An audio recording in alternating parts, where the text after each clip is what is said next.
দেখাবো? আমার ইজ্জত আমি একজনকে দেখাইছি, আমি তার সাথে সংসার করতে চাই। টাঙ্গাইলের এক আলোচিত ঘটনায় দেশ জুড়ে শুরু হয়েছে তোলপাড়।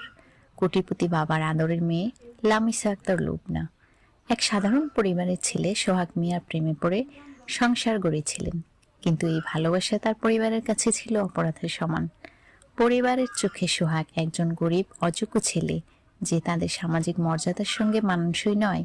কিন্তু লামিসার কাছে সোহাগ ছিল তার ভালোবাসা, তার জীবনসঙ্গী। পরিবারের অমতে তারা বিয়ে করে সংসার শুরু করেন। পরিবার মেনে নেয়নি সম্পর্কটি। বিয়ের কিছুদিন পরেই শুরু হয় ঝড়। পরিবারের পক্ষ থেকে অপ্রাপ্তবয়স্কতার অজুহাতে মামলা করা হয় সোহাগ মিয়ার বিরুদ্ধে। এরপর পুলিশ তাকে গ্রেপ্তার করে জেলে পাঠায়। এদিকে লামিসা তখন গর্ভবতী, কিন্তু পরিবারের চাপে এবং মানসিক নির্যাতনে তার 2 মাসের সন্তান নষ্ট করে দেওয়া হয়। সব হারিয়েও হার মানেননি লামিসা। নিজের বাবা মায়ের বিরুদ্ধেই যুদ্ধ ঘোষণা।